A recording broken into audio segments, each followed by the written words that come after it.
My name is Alfred Hitchcock, and you're listening to Everyone's a Film Critic. Everyone's a film critic. Everyone. Film critic. Everyone's a Film critic. Everyone's a film critic. Everyone's a film critic. Everyone. Everyone. Hi, and welcome to yet another episode of Everyone's a Film Critics podcast. With me, I have my lovely co-host as always, Alina. Please say hi to the folks. Hello, folks. Hello, folks. We're not the best at impersonating Alfred Hitchcock, but at least we tried. We give our best. Yes. We know we promised you an episode of The Invite, but we decided to change our minds and go with our passions. And if nothing else, this channel, this Substack that we have, Everyone's a Film Critic in general, is all about passion. It's driven by passion, and we decided to go with a bit of a left field episode today, which is about the legendary film director, filmmaker, Sir Alfred Hitchcock. Alfred Hitchcock. Hitchcock. And we also had to start this episode really fast because the ice in the gin is melting. So, well, the actual reason was that it's Hitchcock's 127th birthday. It has been on the 13th of August. Yeah. And that is why we decided, being huge Hitchcock fans, we decided to make a celebratory episode about the master himself. Most likely the first one in a series of podcasts that we will do about different filmmakers, maybe directors, maybe composers, different things that we find interesting. Yeah, that we have a passion for and we love their work. Yes. Everyone's a Film critic. Alfred Hitchcock was born in England. In England in 1899. Yes. He studied engineering. Yes. He was trained as an engineer. And then in his 20s, he moved to Germany, where he worked. Was he a set designer or a set... He was also an assistant director at one point. But I think it came later. I think he started as a set designer. Yes. And also back then it was the silent film era. So they had these title cards and those he was designing. Yes. And he worked with expressionist German filmmakers who had a great influence on his movie making and on the totality of his career. Fritz Lang and F.W. Murnau. And it's very clear to see, especially in, I think, his early work, The Lodger and Blackmail and these kind of movies, that he was very, very influenced by this German expressionistic style. Yes. German Expressionism was a cinematic movement that came after the First World War as a result of Germany having been punished for its bellicose impulses. AKA starting the First World War. Yes, you could say that. And it relied heavily on mise-en-scène, on graphic art, and very stark composition, not unsimilar to the Expressionist paintings. Shadows and light. Shadows and light and feelings. The feelings usually expressed are of anxiety and despair. We could think about Edvard Munch's The Scream painting. Yeah. That is expressionistic painting. So they wanted to create an original style that doesn't look like Hollywood or like the French cinema. And in my opinion, they succeeded. It is definitely, when you watch a film like Metropolis, it is definitely like nothing else of that time or even decades after that time. Yeah. And the pure genre of German Expressionism didn't last very long. It started around 1919 and ended in 1926. But many other films made by German filmmakers after that period, for example, from the 30s or 40s, still carried those influences. Yeah. So that's how Hitchcock kind of learned his craft, becoming an assistant director and eventually being offered to direct a movie, which was The Pleasure Garden from 1925. Now, Hitchcock doesn't really consider that as His first film. his first film, because he felt like he didn't really get into his own style until The Lodger from 1927, which we have just seen, actually, yes. And enjoyed. And enjoyed very much. Yeah, Yes. it's a very stylish. It moves quite well for a movie from back then. I think Hitchcock thrived a little bit more in the silent era, because he's way more playful with his camera and with his editing. He has always made it known that he's not a fan of dialogue. Yeah, he doesn't. Not need even a dialogue. fan of plot. I don't think he's a big fan of sound. I mean, I think when that came, he was quite bothered by it.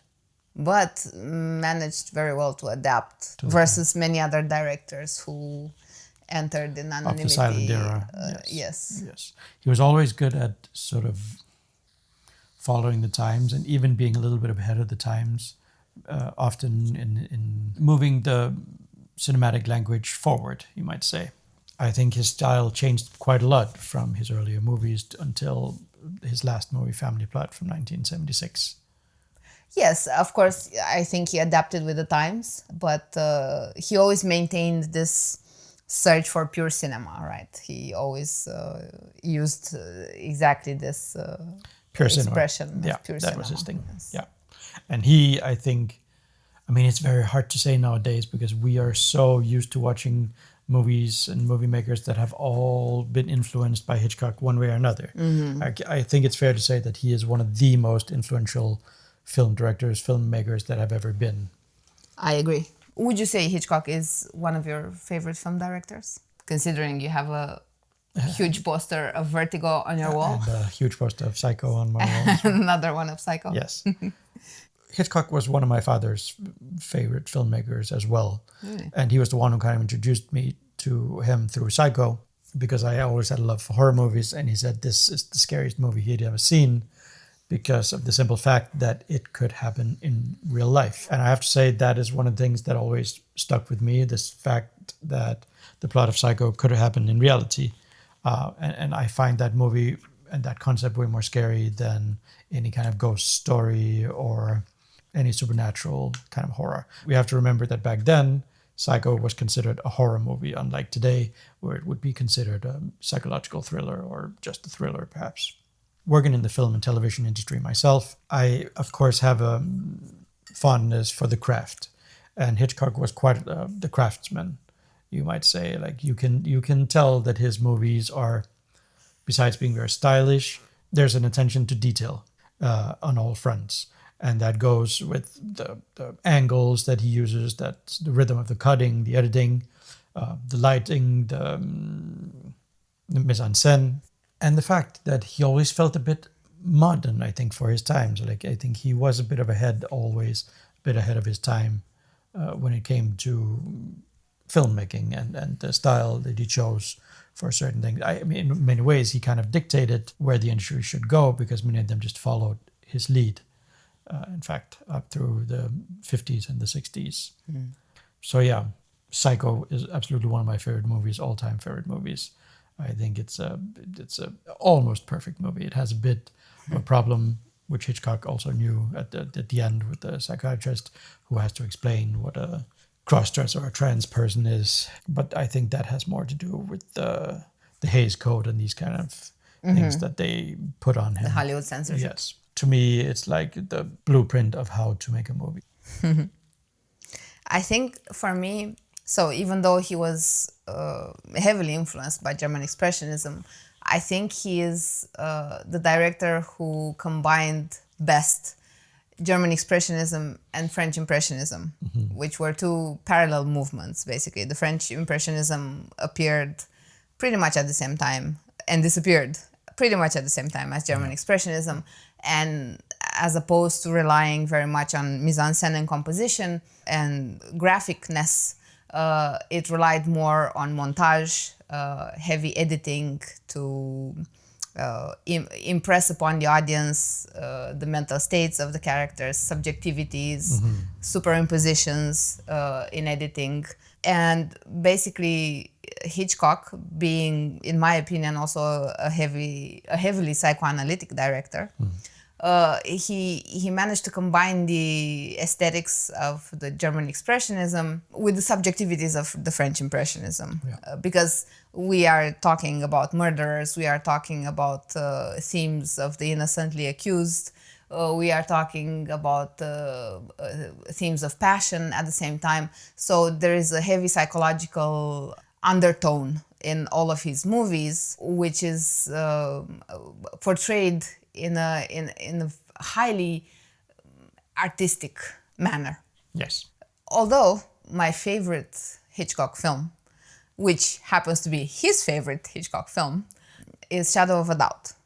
And Shadow of a Doubt doesn't have a lot of playfulness, you would say. It has a little bit of Hitchcockian foreshadowing, and it has, of course, the mystery, but it is not a typical commercial Hitchcock, I would say. No, he's not as stylistic in that movie.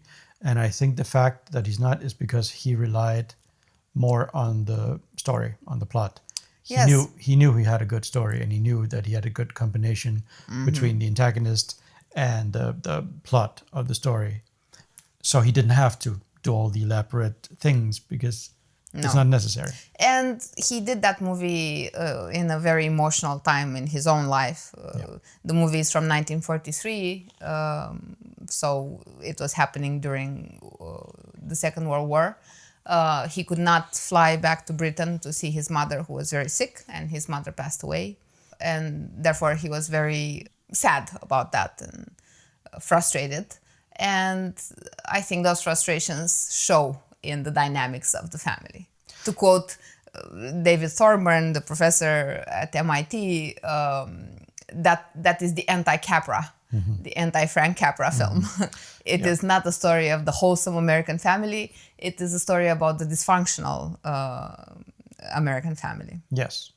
Hitchcock was in this unique position that he was European. He was from England, and he moved to United States, and his first movie was Shadow of a Doubt in 1943. So he is sort of, I always see him as a bit as some of his themes also deal with, a voyeur. He is this outsider that sort of has a unique perspective to peek through the keyhole into the United States, and sort of is calling out people like Capra on this wholesomeness and seeing, well, let's scratch the surface a little bit. The American dream. Yeah, let's take this seemingly perfect, wholesome family, and actually let's see what they're hiding in the closet. I like it very much, Shadow of a Doubt. Of course, it has film noir elements and great acting. I really enjoyed Joseph Cotten. And great acting overall. Everyone is a character in itself. The father, the mother, the children are so witty, and the lines are so well written, I would say. And you can definitely pull threads from that movie throughout his career in many ways. I mean, it returns in Psycho, it returns in The Birds, I would say, as well. The whole thing about how family is disrupted from an out... There is a heavy underlying of the Freudian Oedipus complex there, which is why I say that Hitchcock is a highly psychoanalytic director. You can see mommy issues and daddy issues all over. And uncle issues. And uncle issues, yes. In the case of Shadow of a Doubt, yes, there are uncle issues. Throughout his whole career, actually. I think there is a whole different level of complexity in a Hitchcock movie because everything flows so seamless from the composition, from the aesthetics, that intertwine so well with the plot and with the characters. I do consider him a perfect director because of that. He made the perfect films because everything is so well thought from the smallest detail. I mean, everyone talks about Kubrick being a perfectionist, but I think Hitchcock was truly the first and the ultimate perfectionist. Well, he was a planner, definitely. He storyboarded the entire movie before. And before he even shot a single frame of film, he had already seen the movie complete in his head. So the filming was sort of just the necessary evil to finish the movie and get it out. Which is probably why he affirmed that the actors are cattle. Simply Yeah. cattle. I think he was a bit of a clickbaiter. I think he liked to put out some of these quotes just to get a bit of attention, a drum of a bit of press for his movies, I think. Could have been a strategy, yes. Because I don't think necessarily he thought of his actors as cattle. I mean, to a certain degree, of course, because if he had a certain shot in his mind, the actors would have to bow down and do Abide, yes. what he wanted to do, because No they exceptions. couldn't just say, well, I don't know if my character would walk to the door in that moment, and Hitchcock would be, well, he's going to do it anyway. That was the case of the movie with Montgomery Clift, Yes. when he said he wouldn't look up at the building. He doesn't think his character would look up after he comes out of the church. Yes. At the end of I Confess, yes. Yeah. They disagreed, and Hitchcock Well, that was could not both be persuaded. that was both his strength and his weakness in a certain way, because we can say that Hitchcock is perhaps the ultimate auteur, even though he didn't officially write any of his own screenplays. He would always collaborate with the different writers on it, and he would be sort of uncredited, but many of the scenes would be him at least visually laying out how it should be, and then it was up to the writer to sort of fill in the words and the gaps and paste it together in that way.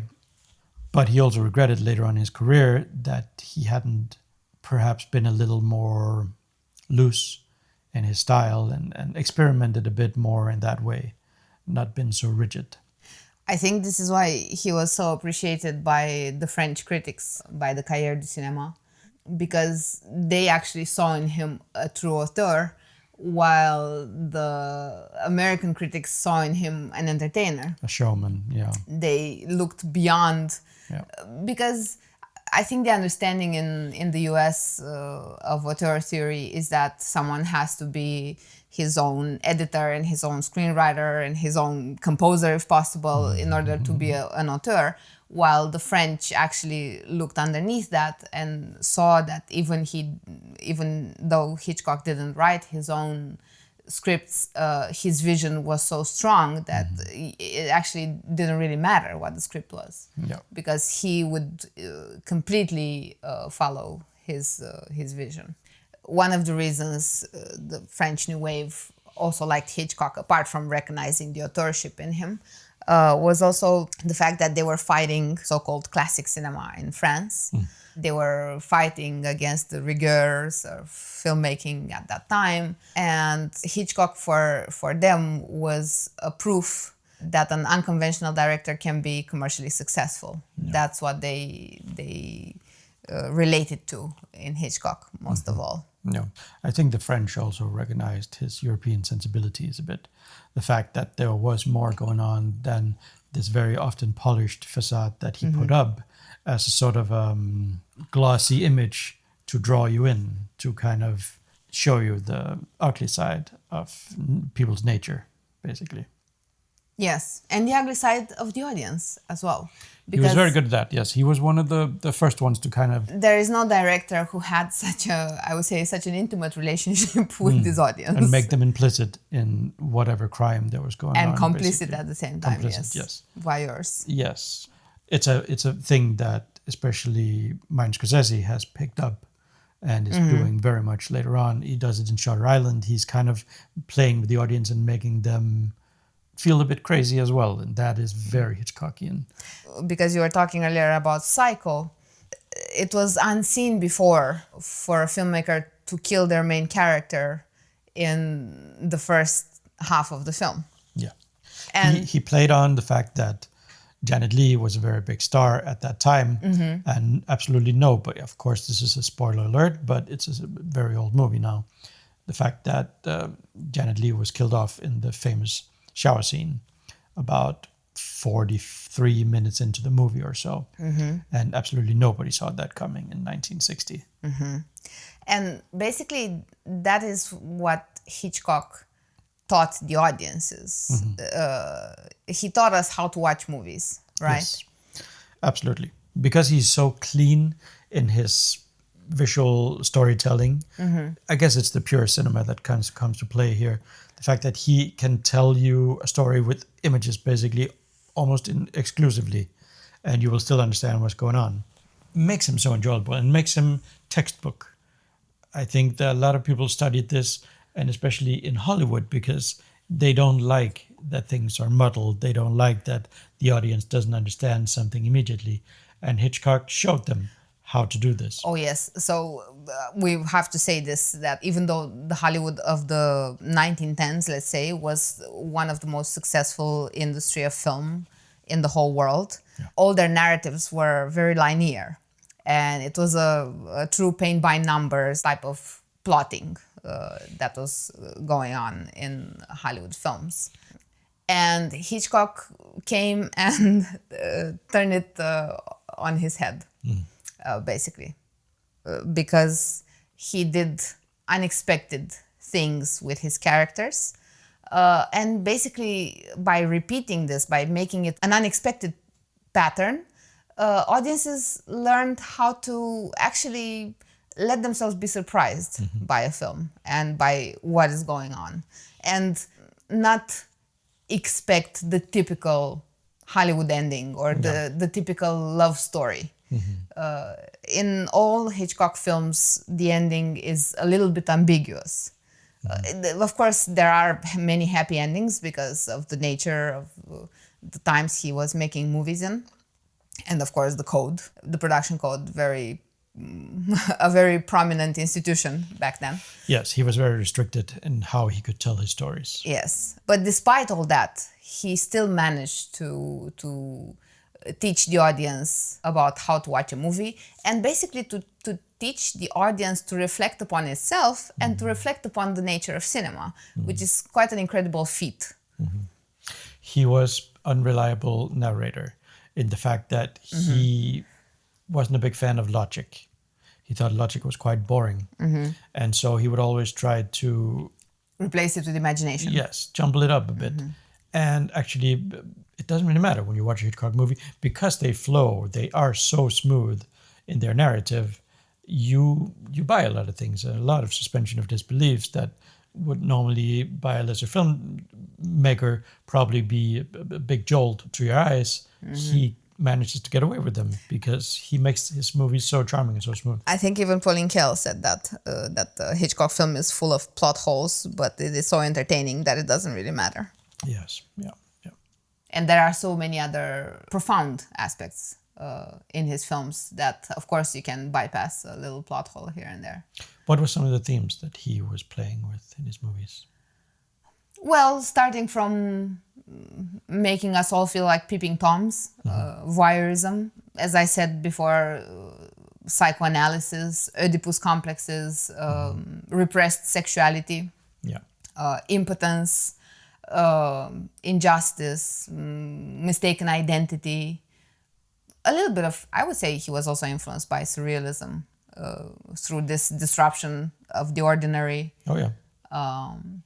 Also on the visual side, because the very famous shot of the lodger walking in the lodger, yes, on the first floor, where you kind of see him, it's a sort of a point of view shot of the people who are downstairs. Downstairs, yes. And he put this glass ceiling so the footprints could go back into the feet of the lodger walking. But basically what he tries to say in that scene is that they imagine him walking upstairs because they can actually hear him. They can hear him, so, but the visualization is their imagination, right? But it is a bit of a surrealism. Oh yeah, for sure, say. Yes. And of course, in The Birds, the whole movie has a surreal nature because we're talking about the supernatural element that. And he didn't care much for explanations in that. No. I think is back to his hatred of logic. Yeah. And there is no logic for why the birds are attacking people and killing them.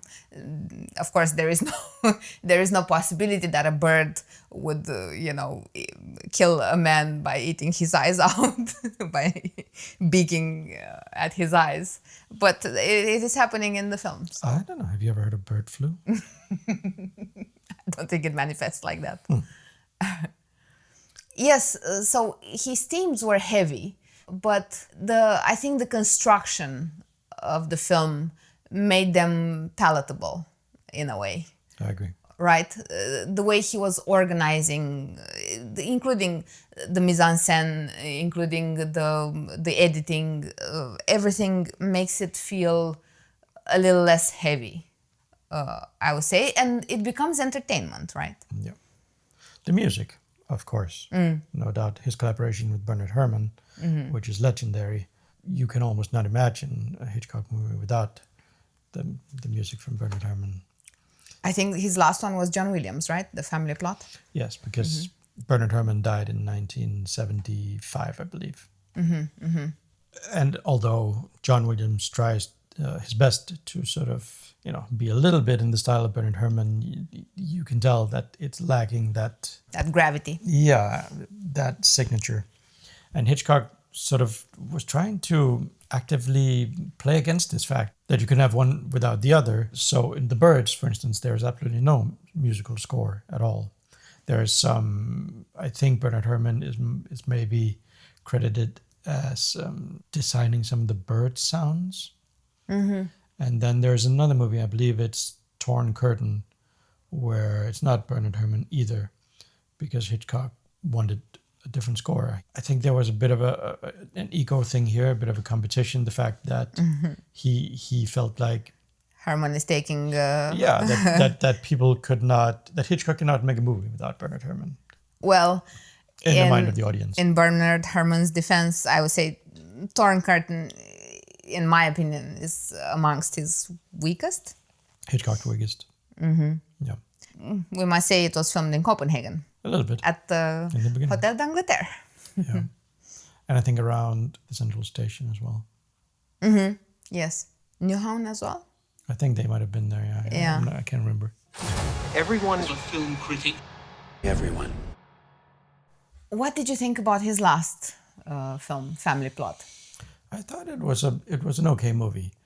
I think I had tried to watch it when I was much younger, maybe 30 years ago or so.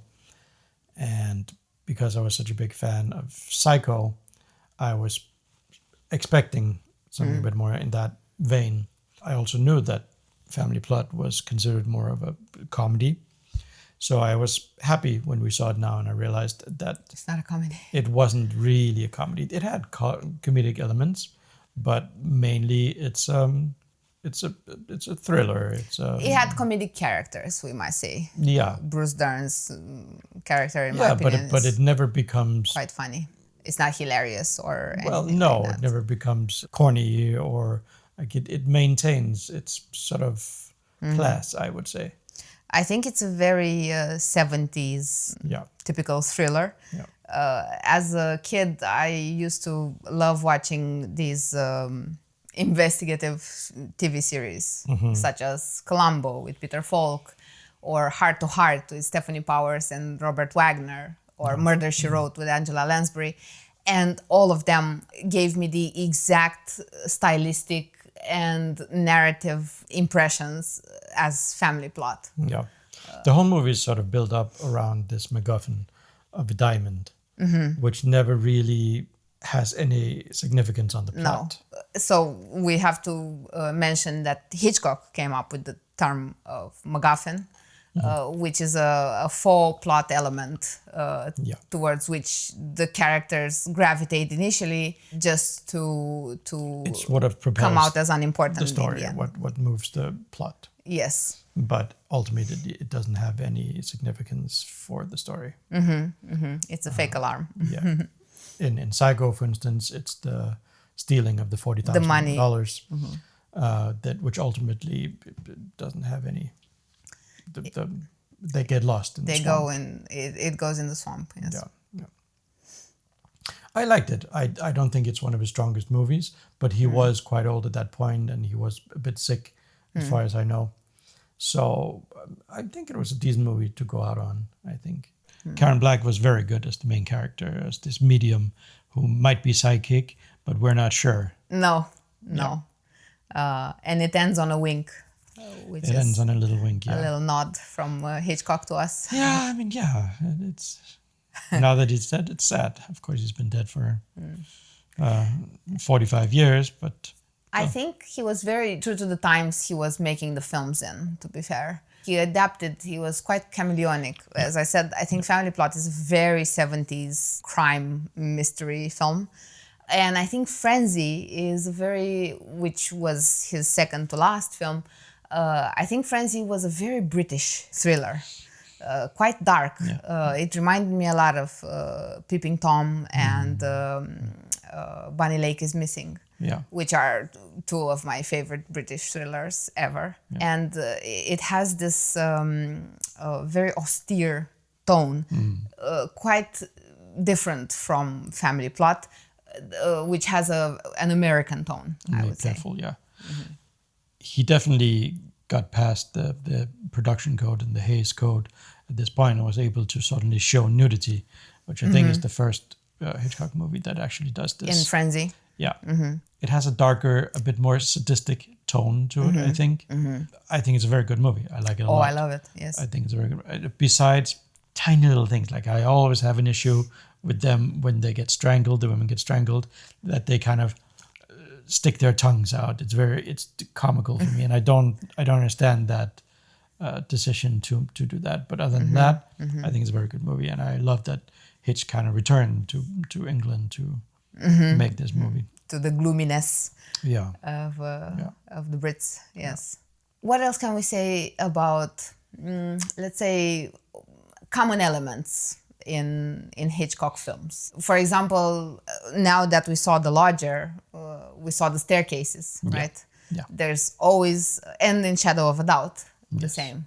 Hitchcock had a thing with doors. He liked to open his movies with doors. And in front of the doors, there's a staircase. And in many, many cases, we've realized as soon as people open the doors, there is a staircase going up. And what we realized is, in many cases, in many of his movies, evil lives upstairs. It's the case with Shadow of a Doubt, it's the case with The Lodger, and it's the case in Psycho. And I'm probably forgetting a lot of other movies where this happens as well. I think in Notorious also the stairs have a great importance. Yeah. So you can definitely connect many of Hitchcock's movies if you watch them, in succession. It is not the stairway to heaven, let's just put it like that. And that has to be some kind of... Up in hell. comment on...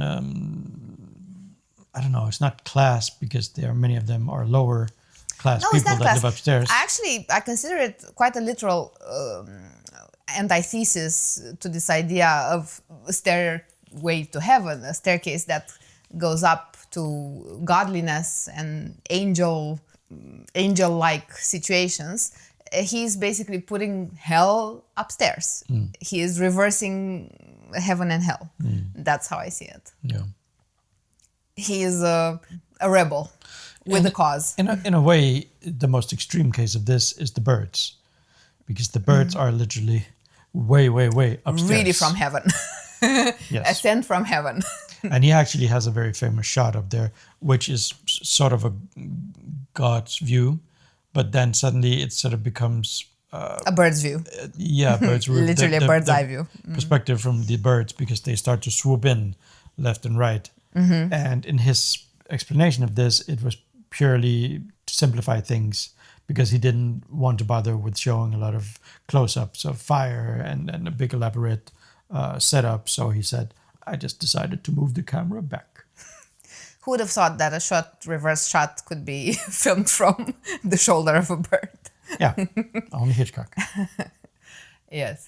And quite innovative for the means that he had, even though Hollywood had, of course, high budgets back then, the studios, it was still limited by technology. And you needed a lot of imagination. I still don't know how he made that God's eye view shot from the birds. The bird. Because it's so far away. I mean, he would have to have a humongous crane to pull off a shot. Probably like he did. Probably he did have a humongous crane. Yeah. Yes. So apart from the staircases, what are other common visual elements that we can identify? he also perfected this shot that he had clearly had in his mind over a long period of time of a camera sort of entering a room through a window. Do you think that was inspired by Citizen Kane? No, I think it's Hitchcock. I think in A Shadow of a Doubt, he kind of cuts his way in. And then by the time we reach Psycho, some 15, 17 years later, he has perfected this into a smooth helicopter shot, basically, that becomes a crane shot. He managed just basically to go from a wide angle of the city of Phoenix in through a window into a bedroom or into a hotel suite, like a fly on the wall, which is also another one of his themes or one of his sort of... It's another form of voyeurism, right? Yeah, storytelling. It's the ultimate voyeur, right? A fly on the wall. If we could be a fly on the wall, we would know everything. We'll spy on anyone. Yeah. And that's what he does. He lures us in this way. Very smooth and very elegantly. What about his characters? A lot of them have mother issues, mother complexes. Mother in general is a big sort of through line in many of his movies. They're there in one way or another. Sometimes they are a bit foolish. Sometimes they are more sinister. Sometimes I believe they're a hindrance to some other characters in one way or another. There's definitely They impair them psychologically. Yes, women in general, but especially mothers. I mean, the whole reason that's given for the birds started to strike in Psycho is because Tippi Hedren's character brings these two lovebirds to Bodega Bay, and all the birds are sort of threatened by this. So it's actually a woman, you know, she does it in a good gesture, I think in a romantic gesture even, and it turns out to be the apocalypse. I would say in terms of characters, he definitely had a knack for this coupling of impotent men and conniving blondes. He certainly had something for blondes. Yes. He liked using them a lot, starting with Tippi Hedren, Grace Kelly. What is called the cool blonde, or they were often a bit Femme cold. fatale. A bit cold. Measured. Marnie, we're talking about a Marnie blonde was frigid, with yes. repressed sexuality, yes. And when I say impotent men, I certainly refer to Jimmy Stewart's character the most in Rear Window. Him literally being stuck on a chair or in bed because of his cast, his leg being in a cast. And not able to make love to his girlfriend in the movie. I amusingly remember how I upset Hitchcock's biographer, Donald Spoto, rest in peace, when I said that Hitchcock likes to explore themes of impotence. He felt almost personally offended. Yes. Without a doubt. Without a shadow of a doubt. Yes. Yeah. Another, not a character necessarily, but how shall we say, male figure in general, is that we realized that Hitchcock very much liked to cast homosexuals or bisexual men in his movies. Actors. Who in reality had been either bisexual or suspected of being bisexual. For example, in the case of Paul Newman, nobody knows for sure. But in the case of Montgomery Clift and Cary Grant and Anthony Perkins. Yes, people know for sure. And Ivor Novello. Ivor Novello, yes, of course. And that's just who we've sort of bothered to research until now. But don't go to Sean Connery. Don't you dare. No. No. Jimmy Stewart either. He will slap you if you go there. He will dick slap you. And Jimmy Stewart probably not. Yeah. Yes. And maybe this is bordering on the gossip, the slander, but I suspect that Hitchcock could have been a bit of closeted. Well, he is quoted as saying that if he hadn't met Alma, his wife, at the right time, he could have become a poof. Yeah. So Yeah. there is a possibility there, which is also makes it all way more interesting. That It goes very hand in hand with the whole Freudian psychoanalytic approach to his filmmaking, I would say. yes, his themes are very congruent with the way The he wrong man, thought. wrongly accused, transgender, in the case of Psycho again. There is this identity playfulness in his films, Yeah. and I think he had that. He felt that. It was repressed also because of the times he was living in, Oh, yeah, and very because much. of the Hollywood Code. And I think here we should make a long parenthesis about the way he played with with the Hollywood Code and the way he negotiated with the production with the producers in order to get away with murder, basically. Yes. There's no doubt about his intelligence and the fact that he was able to, outplay them in a chess game that they were not prepared for. What he was basically doing was introducing outrageous lines in his films, so the censors would eliminate that. Therefore, he could negotiate the rest that he actually wanted to keep in the film. Yeah. And he actually started to enjoy this kind of barters that he was doing for his movies. Yeah.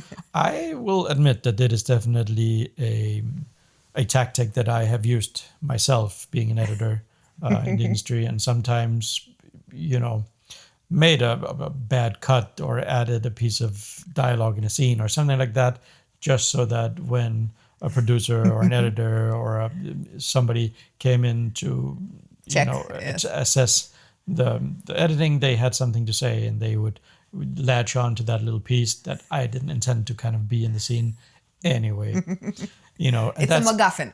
It's a MacGuffin, and in this way you get away with other things. And that's what Hitchcock very much did, is that he would put Introduce an outrageous... MacGuffins. Yeah, and there was a lot of words that you were not allowed to say back then. And really ridiculous. I think around 4,000 words. Yes. Ridiculous words, some of them.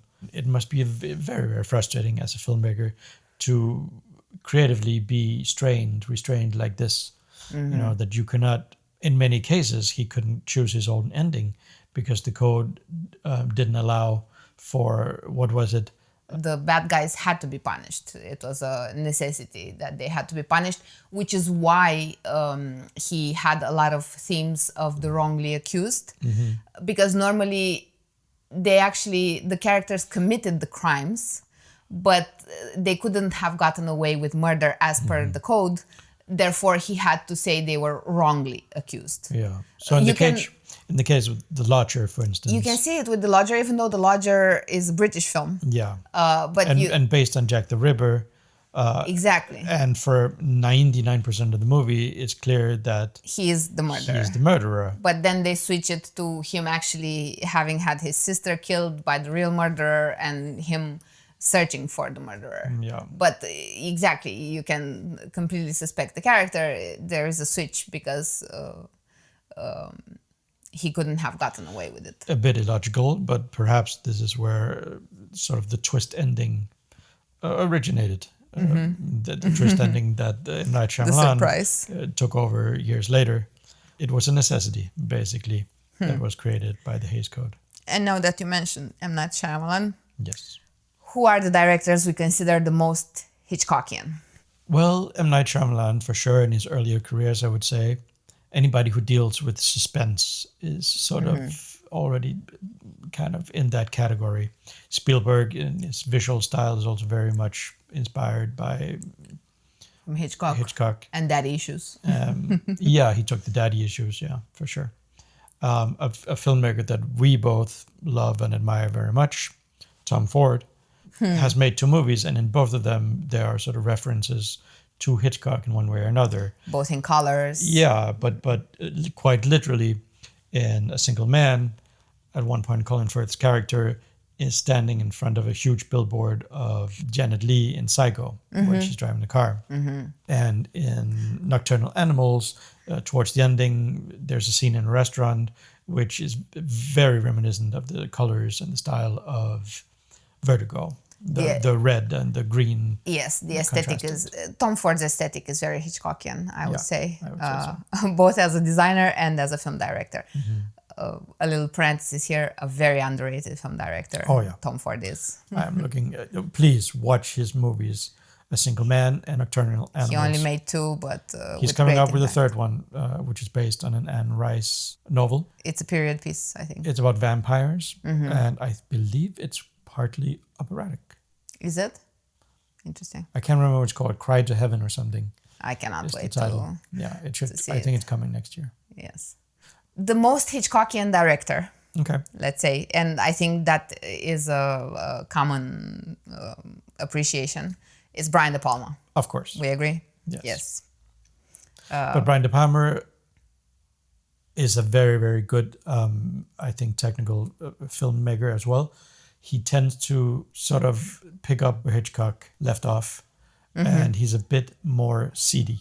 What do you mean by CD? Well, in something like Dressed to Kill, or, I mean, it's the late Hitchcock. It's more caricaturesque, you mean? I think he's closer. No, I think I'm talking more sexual.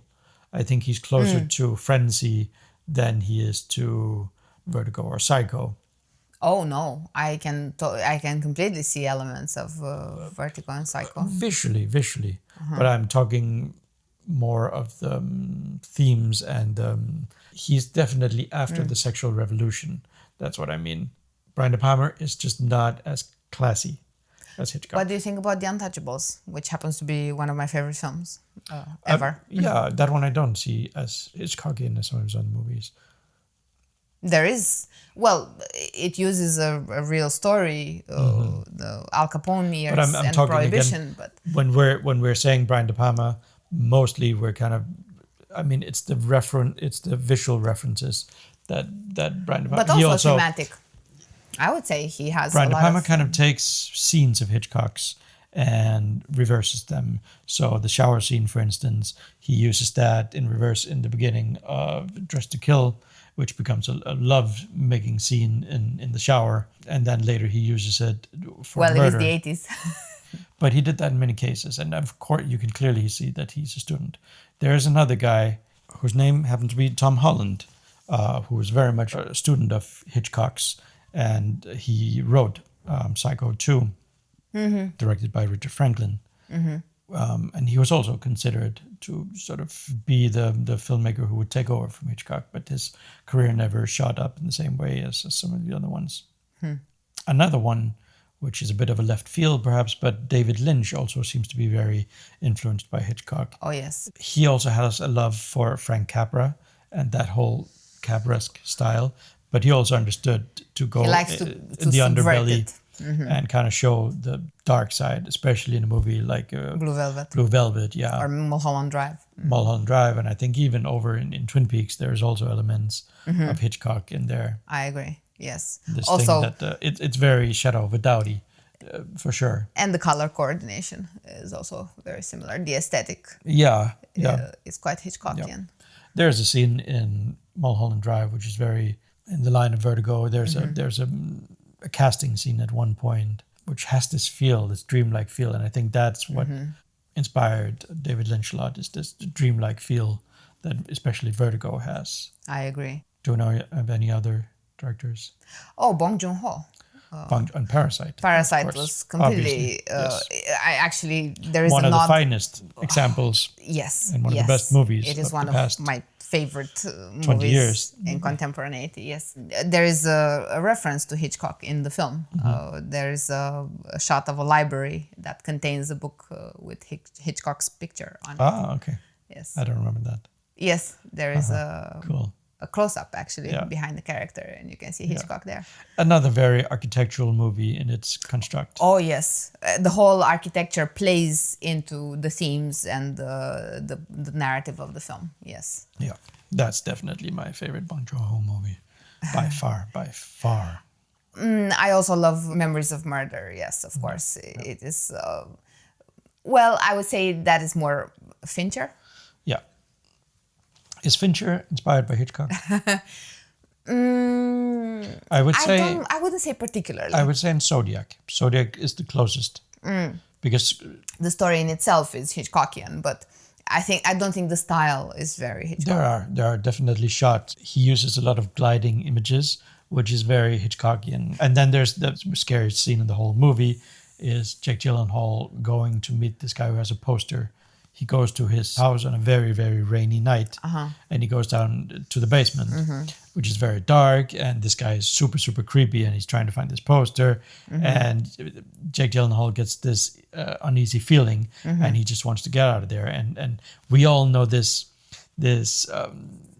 eerie feeling of somebody's behind us as we're walking up the stairs to come home, and we're trying to get the key in the door, and we just feel like this person is coming closer and closer. And that's sort of, it is a scene full of suspense, but Very I wouldn't categorize all suspense films or scenes of suspense as Hitchcockian. I don't. But there is an element. You cannot deny that. I mean, you cannot deny I it. think Fincher is more. He is a realist, and I think he likes more has more of a gritty style. He's not as aesthetically pleasant, although I would agree that the camera angles can be considered more stylish and Hitchcockian. I can see the influence. I think also the game has a bit of Hitchcock in it. I would say Gone Girl, if you want to go there. Gone Girl, I cannot. Gone Girl, I don't see it. But the game has this architecture and it has this playfulness with the audience that that is very Hitchcock. When we get back to how Hitchcock made us like into voyeurs or into psychos. There are MacGuffins as well, yes. But not only that, I think especially in the game, the audience is very much along for the ride, and we don't know. Just as Michael Douglas's character, we are being taken along for the ride, and being fooled for most of the movie. It's a movie that completely changes on the second viewing because you start to notice all the little details that you build didn't up to the plot twist. Yes. So I would say maybe that's his most Foreshadowings. Hitchcockian movie, the game. Yeah, that's an interesting perspective. Everyone's a film critic. What would you say are your top 5 Hitchcock films, and a little bit of why? Okay, so Starting from, I would say, the 5th to the 1st, of course. So my number 5 would be The Birds. What I like about this movie, again, it's sometimes Hitchcock takes these bold swings, and I think The Birds was a risky movie to make at that point. I mean, it was not an easy story to tell, and it was definitely his most technically advanced and technically difficult movie to make, because he kind of had to invent a way for these birds to interact with the actors in the scenes, and there was no CGI back then. There was he could have animated them, which he does in certain scenes. He could make them animatronics, which he does, and then he could use real birds, which he also does in certain scenes, which is absolutely crazy. But that's the guy he was. I like it because it's so nihilistic. It's very dark and it doesn't have a happy ending. On the contrary, it sort of just tells us this thing is spreading. It's apocalyptic. Like it is possibly the end of the human race if these birds get to take over the world. It's definitely his most sci-fi film, right? It's a bit of a silly story. There's no real logic to why these birds do what they do. And that's also scary in of itself. It's effective. In a way, he created the modern day boogeyman. Michael Myers in Halloween doesn't really have a motive for why he does what he does. Jason Voorhees in Friday the 13th doesn't really have a motive for why he does what he does. It's pure horror. Pure horror, yeah. Not pure cinema, You're pure right. horror. Yeah, it's a boogeyman without a motive, which is a very scary thing. The senselessness of death. I must say that shot with the dead man having his eyes eaten out by the birds, it's a very haunting scene. It's quite a horror visual. I don't know if it was the right decision to not have any music in the movie. I think there are moments in the movie that feel a bit empty because there would have been music, and you're kind of we've seen enough movies to know where a composer or a film director would choose to put music nowadays. And I think Bernard Herrmann could have killed it. It would have been perhaps a bit reminiscent of Psycho, because I can imagine some kind of screechy violins being these peckings of the birds. So maybe it would have been redundant to kind of go there. Again, maybe Bernard Herrmann said, I have no idea what to do here, you know. But I do like the movie, and I enjoy watching it. It's simple think but also effective. It's a simple Tippi premise. Hedren does what she needs to do in this movie. I think she's perfectly Hitchcockian as this blonde woman who propels the plot. So that goes as number 5. What is your number 5? I think my number 5 would be North by Northwest, actually. Okay. Yes. I think Cary Grant is quite charming. Archibald, yes. I like the mistaken identity premise. Yeah. I love the aesthetic of the film. I think it's his most cheerful. His most flashy movie in a way. I Also think. flashy, yes, quite commercial, I would say, for a Hitchcock. And there is that iconic shot with Cary Grant being chased by a plane, which was quite hard to get. I didn't know until recently absolutely that love. they used a real plane for those scenes. I thought there was some rear projection for sure. I mean, the level of danger that they put Cary Grant in. It's not to be seen today on film sets. The insurance companies would. And the plane nix it entered immediately. the truck and exploded. Yeah. Let's say that, while Cary Grant was under the truck. I don't know how they did it. I mean, Yeah, I don't think he got paid enough for that. I don't think he knew that on the day. I think the script said otherwise, and then Hitchcock was like, "My dear, we're gonna do it like this. You're just gonna run, and the plane will be right behind you." Yeah, that's crazy, but an iconic scene nonetheless. Yes. Which was copied in From Russia with Love, the James Bond movie, Sean Connery, a year later. Yeah. I really like the characters. Eva Marie Saint is also quite good in it. They have a good dynamic. There's good chemistry between Eva Marie Saint and I agree. Cary Grant. The mobster themes, yes, the mobster tropes, I would say. I think it's on a Hitchcock level, it's a wholesome movie. Yeah. Fun for the whole family. What would be your number 4? My number 4 is Rear Window. For some of the Only reasons. number 4? Only number 4. Wow. For some of the reasons that we've already talked about, it's a vastly entertaining movie. I think it's Hitchcock at his most Playful?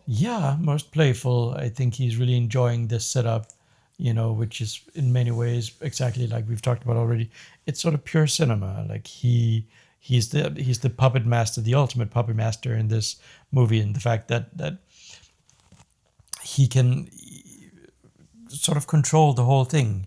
Clearly, it's done in a studio setting, and it touches upon many. It's a one location film. Let's mention that. Yes, it touches upon many of Hitchcock's themes as well, with the voyeurism, and a critique of society as a whole, a critique of consumerism, a critique of television, like you said. Yes. I think so.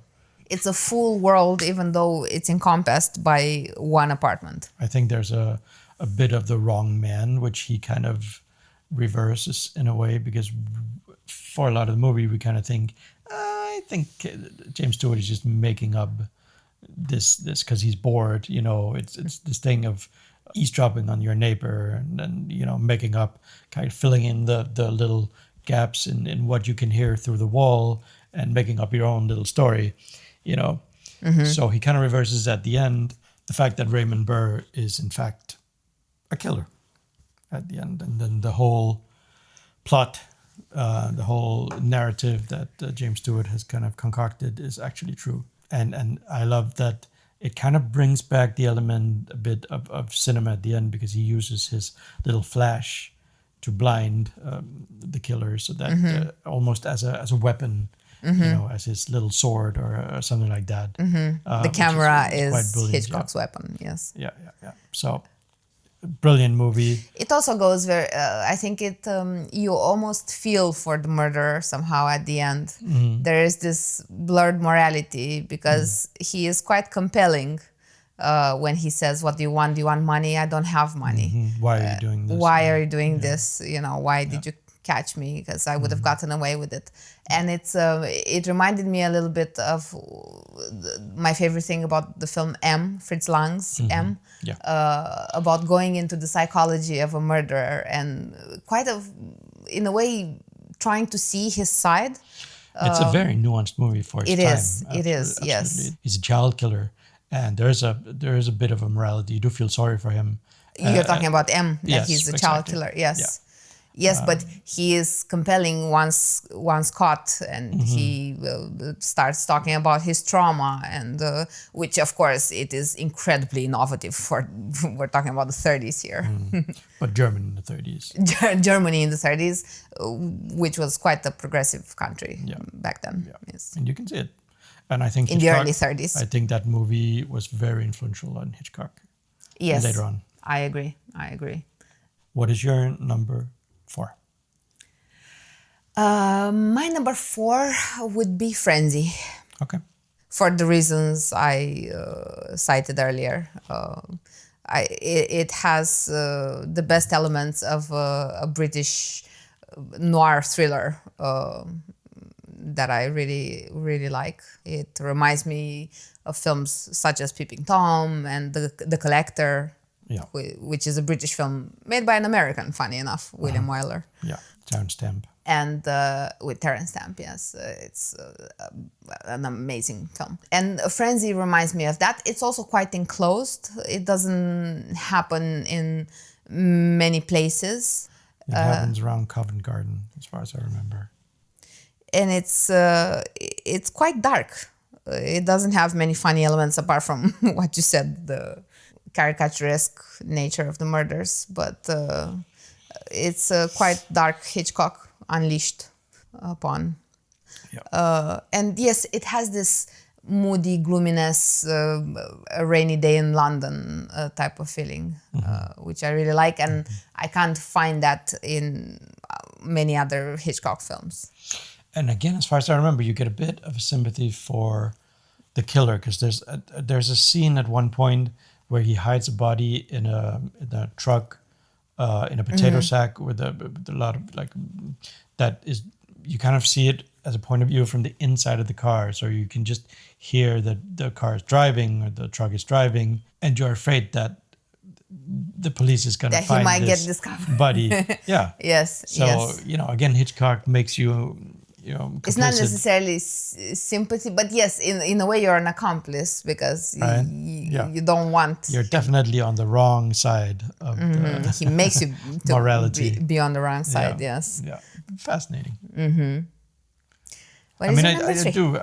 I think that's one of the things that Hitchcock understood, is that everybody has a dark side.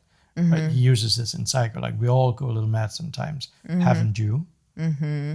He's almost asking the audience, haven't you? And nobody can really truthfully say no, because we've all snapped a little bit in one way or another at some point without it being criminal. But just the fact that, a temperament or an anger burst or something like that, we can all relate to that. He digs under the surface of what is understood through morality, through this clicheistic understanding of morality. He definitely likes to go deeper and more nuanced in that aspect. Yes. Yeah. Number 3. Number 3. My number 3 is North by Northwest. Again, quite high. It's a incredibly entertaining movie. It's Hitchcock at his absolute peak of grandeur. I think playfulness. The scale of the movie. I think Cary Grant is perfect in this movie. He's of course he's the George Clooney of his time. He's very, very charming, and he just hits this perfect balance of humor, maybe he's terror. Charming, a little dandy, yes. Yeah, I think. Not to mention absolutely impeccably dressed. As always. as always. I mean, That is no exception. it's also Cary Grant at his peak in this movie. Cary Granting in his Cary Granting, yeah. iconic gray suit. Yes. It has a very memorable climax on top of Mount Rushmore, where they're climbing around on these. There are huge many heads. iconic scenes in this movie. Yes, Yeah. it's a big scope movie. This was the way Hitchcock sort of made his movies. He thought of all these set pieces, and then he found a way to tie Make it them possible. together. Yeah, and I think this is one of the movies where it's the smoothest, it's the most enjoyable. The way that all these little elements are, these huge set pieces are tied together. It's a wholesome film from a technical aspect Yeah, and aesthetically. and it's one of Bernard Herrmann's best scores, I Scores, think. Which, funny enough, was a bit reused in the remastered version of The Lodger that we just saw. There was a very strange sort of Interesting.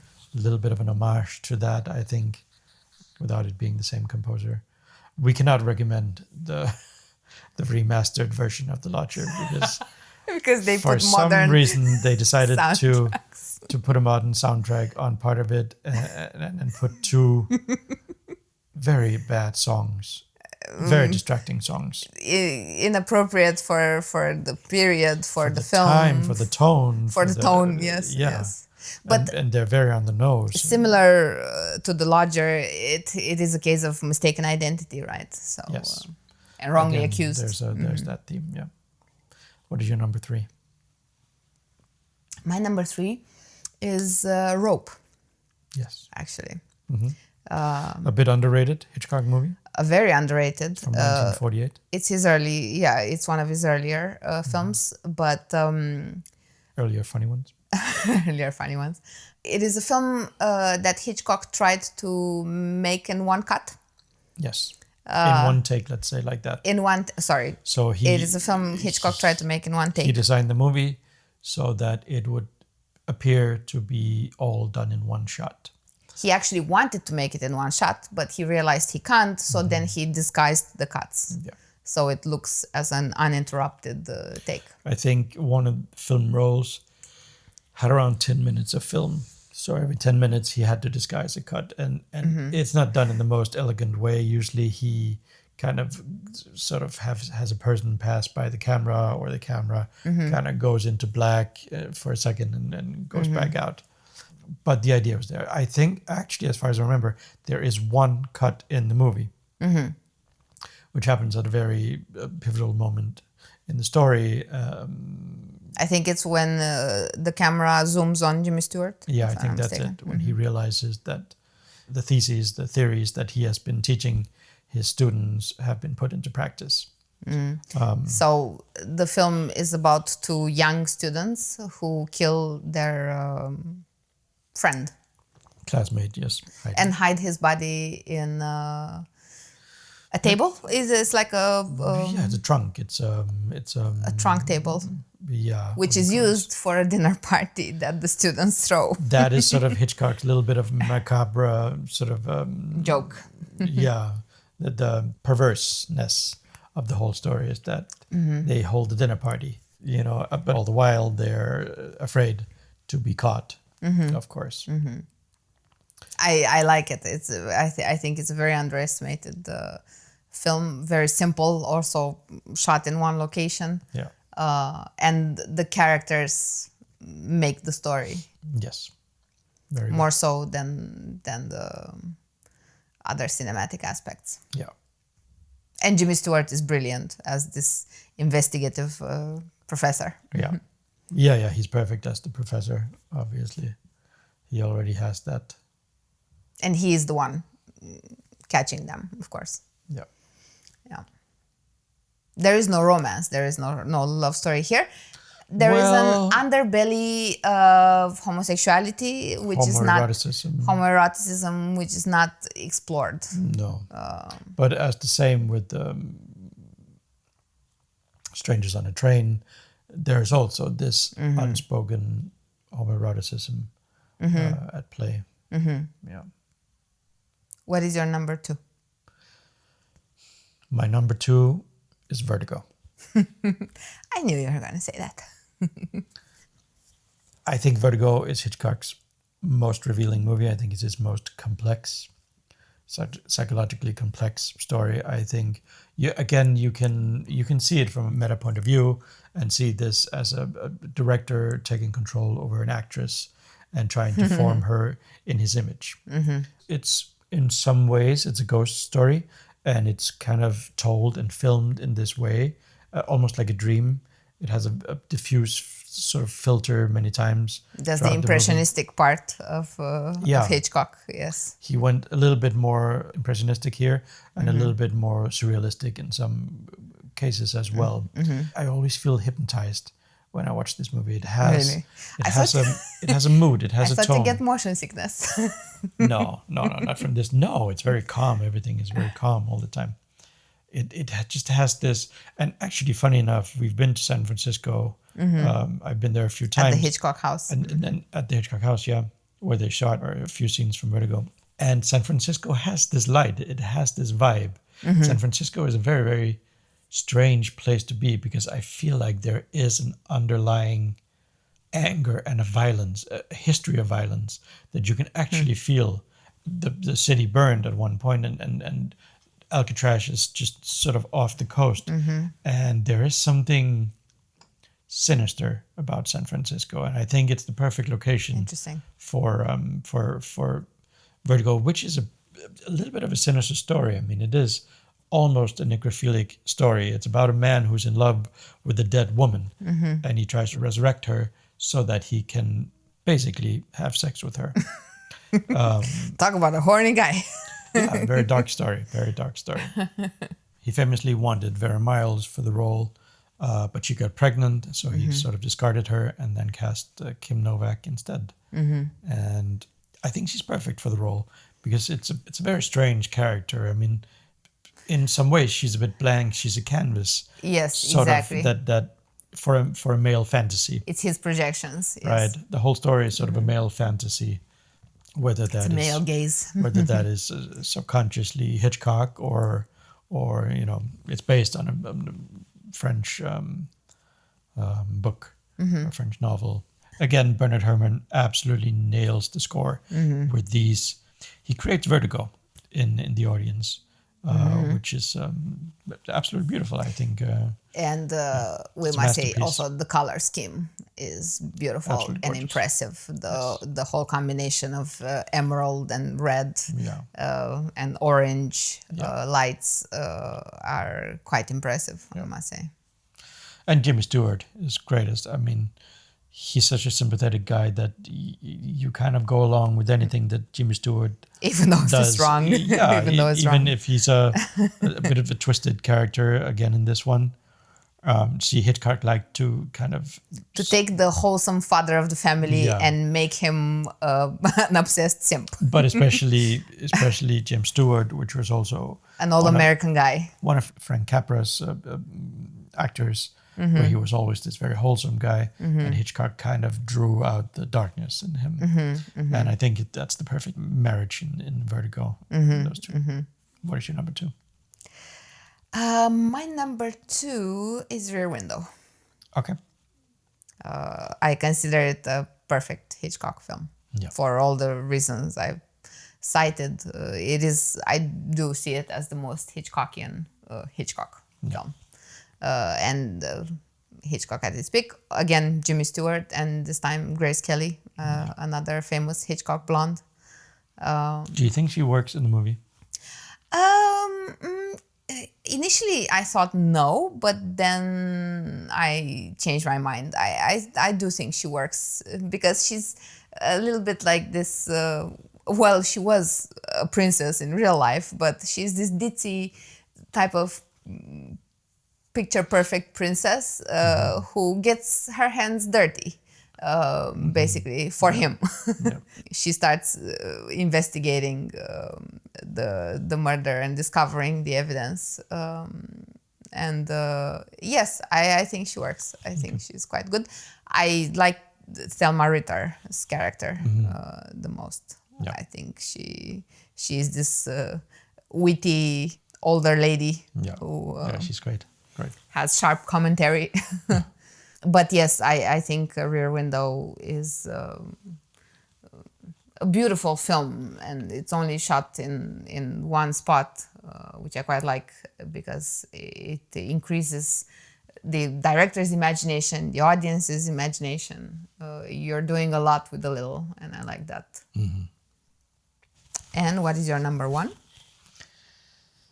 My number one, no surprise, is Psycho. Why am I not surprised? I love movies that take place in one or very few locations. Same here, yes. And Psycho is a great example of that. Of course, it's iconic with the motel and the house, this Victorian-style house. Like I said earlier, I love the fact that it can happen in real life, that there can be psychos and you can end up in a bad situation. In a shady motel somewhere. Yeah, I mean, I've been On in the side of the motels in road. the States that definitely had a psycho vibe, in the middle of nowhere, where I'm pretty sure that there was a guy in an orange jumpsuit smoking a cigarette outside. I mean, which means it's a guy from state prison who escaped. Of course, Anthony Perkins' iconic portrayal of Norman Bates And his mother. Yeah. I consider this one of the first slasher movies ever made. And it sort of grounded this whole gothic horror genre. It kind of modernized it in a way because it still has this house upon the hill where there's a monster. It certainly has gothic elements, yes. Yeah, but it kind of completely makes this scenario real because the killer is a flesh and bone human being. It is quite a good follow-up Yeah. from Rebecca, which is also a gothic story. Yeah. Again, it's an example of how Hitchcock reinvented himself. He came from North by Northwest, which was this grand movie and this great scope, and he wanted to do something new and something fresh. And Universal Studios didn't want to make Psycho, so he kind of made it himself, and it's an independent movie, actually. He financed it himself and definitely got the reward in the end because it was a huge, huge, huge success. He still had to deal with the censors, though. He still had to see Which is why he tricked everyone. He chose to make it in black and white, even though he had the possibility to make it in color, so he can use chocolate syrup for the blood in the shower scene. Yeah. And had 78 cuts, was it? Yes. In such a way, in the shower scene where the main character gets stabbed by Norman Bates. Probably his most iconic scene ever, yes. Is the shower scene from Psycho, which again is pure cinema. It is images and sound and one of the most iconic scores ever composed by anybody. The strings that wee wee wee that Yes, everybody recognizes without even having seen the movie. And the most interesting part is that you don't see one cut of the knife in the flesh. Yes. But he uses editing in order to fill in the gaps with the audience's imagination. In such a way that when the censors saw the movie, they had the feeling that they saw nudity, Yes. Or they had the feeling that they saw blood and cuts, but at a second or a third viewing, they didn't see any of those elements. Which It is quite a crazy story, considering how much the imagination can do for a viewer. Yeah, and this is Hitchcock at his absolutely peak. I mean, he is such a master. He's so in control of this medium, of what he's doing, of how to place the camera, how to cut, how to manipulate an audience, which is, at the end of the day, what every filmmaker does, is manipulating the audience with the tools that they have. Lazy filmmakers will do it with dialogue, monologue, voiceovers and such like I that. don't think it's necessarily lazy, but I think think it is. it's a genre. I mean, mumblecore is only dialogue, basically. It's based on dialogue. I think it's a matter of style and genre. Yeah, but I still think if you I cannot, like dialogue in films. I'm not such a big fan, and I do think if you can solve a problem visually and audibly, I I think it's a more satisfying result. And I think the shower scene, especially from Psycho, is the absolutely peak of cinema. What is your number one? My number one is Hitchcock's number one, Shadow of a Doubt. I don't think it is the most Hitchcockian, as I said, in terms of visual elements. Apart from, of course, the mise-en-scène is Hitchcockian. We do have the staircase. We do have the dark underbelly. We have the themes. I don't think aesthetically and visually is much. It's recognizably Hitchcock. I think we didn't mention this. He also plays with duality, because there are two Charlies in this movie. There are two Charlies. The number two is frequently repeated. And it's a thing that Hitchcock returns to, for instance, in Psycho, with sort of split personality of Norman Bates. In Vertigo, there are these two Madeleines. Yes. He likes duality. Yes. The Wrong Man. Again, there's something with the perpetrator and the falsely accused. So he definitely has that as a theme as well. Many of his, in a way, it is sort of the blueprint of Hitchcock, Shadow of a Doubt, I think. Of course, he has visual puns. Yes. And foreshadowing. For example, Now you say visual puns. Do you also think he has other kind of puns? Do you think? Because we went in a discussion about this once with Donald Spoto, and he said that Hitchcock does not Hitch didn't do puns. But we both disagree with that very much. No, it is quite a nice memory attending Donald Spotta's presentation of Hitchcock. Even though we disagreed on certain aspects, I found them quite entertaining and informative as well. And I'm really sorry that he passed away. But again, he lived in Copenhagen, by the way. Charlie is a pun, because Charlie in British is the enemy. Yes. So there's definitely something there that Hitchcock was sort of playing with. And he foreshadows the coming of Uncle Charlie to Santa Rosa by showing a ridiculous smoke coming out of the train. Yeah, a very dark black smoke. It's almost absorbing of the whole scene. If you didn't get it, darkness is coming to hint, town. Hint. Yeah. And I really think the characters are not just talk, but they're very well contoured. And we have the father and his friend, played by Hume Cronin in his first role, coming up with plots for perfect murders, not knowing that they have a murderer in their house. Murderer in the building. Yes. I think it's quite reliable on characters. Yes. And I like that because they have complexity and charm to them. All of them, including the children, are brilliant. I really like that. I think Shadow of a Doubt is a very mature film for its time. It's a very, in a way, mature and also progressive. Yeah, I agree.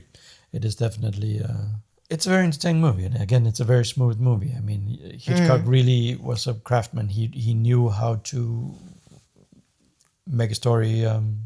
It's a gripping story, and it is also quite sad because you understand the moral dilemmas of Charlie, the niece, the main character, in turning in her uncle for murder. So it is quite dark, I would say, and compellingly sad.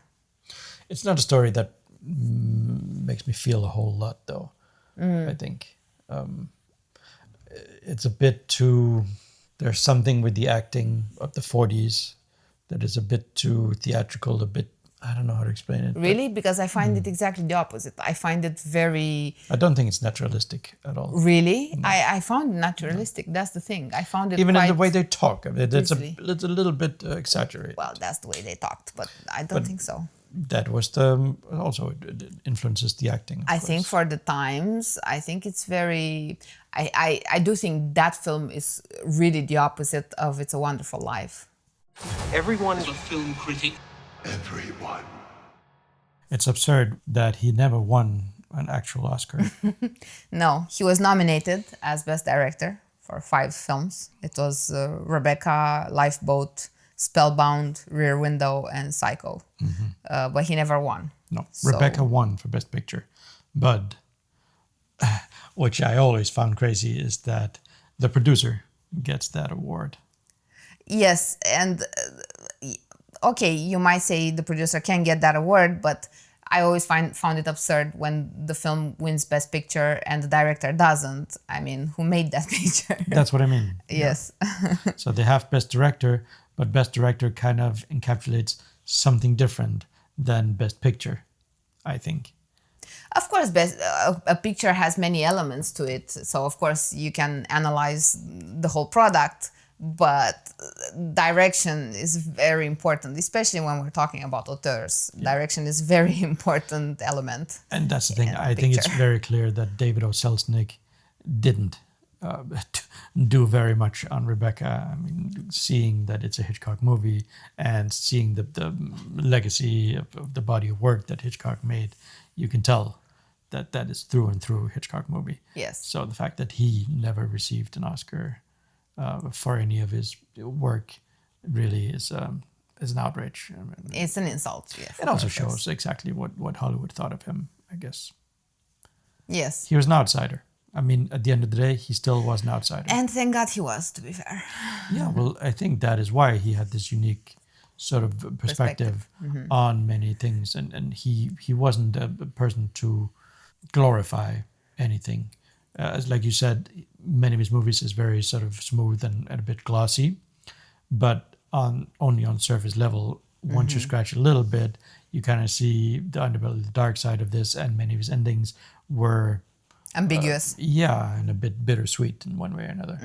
I think his happiest ending that I can remember is perhaps North by Northwest. Because they are preparing to make love in the train. Yeah. Or goes discuss into a love. tunnel. Yeah. No, actually, I think he pulls her up. There's a very strange cut that I always thought, I don't know if it was maybe a sort of a plan B or something. So Eva Marie Saint is about to fall down Mount Rushmore, and Cary Grant reaches out his hand and sort of grabs her hand, and there's a cut to them inside the train. It's a match cut. That is and true. he pulls her up into the bed. Yes. You could interpret that as a wishful thinking sequence. Perhaps she falls there. Maybe perhaps she dies, she doesn't survive. We but don't again, know. he has to have a happy ending. So he kind of goes completely in the other end, and then kind of, okay, well, then I'm going to make it a love scene. Because Hitchcock had a very sort of curious, a bit Wicked. Also wicked, a little dark wicked sense of humor. Yes. Yeah, and he very much enjoyed to play on that. One of his best examples of that, I think, is Rear Window. Again, as we talked about at one point, it kind of dawned on me that this movie is about watching television. Oh, yes. Television was introduced in a mainstream form in many homes around 1950. After the World War world. II, yes. And this movie came out in 1954. And I think it's sort of his meditation. If you look at the movie and what's going on in the story, many of the Windows. are a bit silly. Yes, they're switching channels. Yeah, basically. he's switching He channels. has a remote and he's And switching what he's channels, saying yes. is most of what he's seeing doesn't really have any depth to it. It's a hot woman working out. It's some people sunbathing. It's a couple fighting. music teacher. But there's no really substance to any of the little stories there, except the one story that he kind of latches on to, which feels happens to be the murder which mystery. feels more like something that he's making up in his mind. And for most of the movie, we are kind of doubting: is this real? If he's is a he reliable actually seeing narrator. murder, or is he? Yeah, and you. I mean, I think the metaphor is so clean.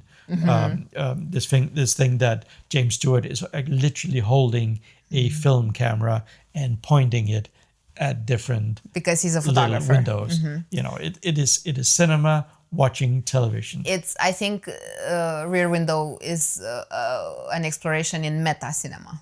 Yeah. Hitchcock watches us watching Jimmy Stewart watching his neighbors. Yeah. Jimmy Stewart being the film medium. Yes, we have 4 layers of watching, right? Yeah. And I think that's extraordinary. I think Rear Window is the most Hitchcockian films of all the Hitchcock films. Even though Shadow of a Doubt is my favorite, I think Rear Window is the poster child of what Hitchcockian actually means. The most distilled. Yeah. Yes. It reflects upon the whole philosophy of Hitchcock. Yeah. About life, about cinema, about the psychology of murder. All of these elements are their impotence as well. Yes. And I think also his sense of humor plays in, and it Yes. strikes the right balance that that he wanted to do. I think in his own mind, many of his movies were dark comedies that were just sort of just a bit misunderstood, perhaps by the public as darker than. He truly had a British humor. Let's just put it like that. Very much, bit dry, very dark. Yeah. Everyone's a film critic. Well, I guess this about concludes our little podcast episode. A little, Hitchcock. our little tribute to Yes. the master. Yes. Would you say Hitchcock is in your top 5 directors Oh yeah. of all time? Absolutely. I would say very early on, I mean, definitely watching Psycho was a big influence. I mean, you can learn almost everything you need to know about filmmaking just from watching a Hitchcock movie. You know, and I don't think you can say that about many other directors. Which is, I guess, what makes him so special and unique, and makes his movies still hold up today, even though some are dated in one way or another. But again, it's this element of pure cinema that I think will never go out of style or out of date, and it will always be watchable. I disagree on the topic that they are dated. I actually don't. I think that is the beauty of Hitchcock. He was postmodern before postmodernity. He was even postmodern before modernity, which I find it quite fascinating and definitely a sign of a genius, a visionary. I can say that Hitchcock is my favorite director. Really? Of all time, yes. Yes. And on that note, thank you for listening. Thank you, and see you soon. Good evening. Good evening. Everyone's a film critic. Everyone. Film critic. Everyone's a The film critic. Everyone's a film critic. Everyone's a film critic. Everyone. Everyone.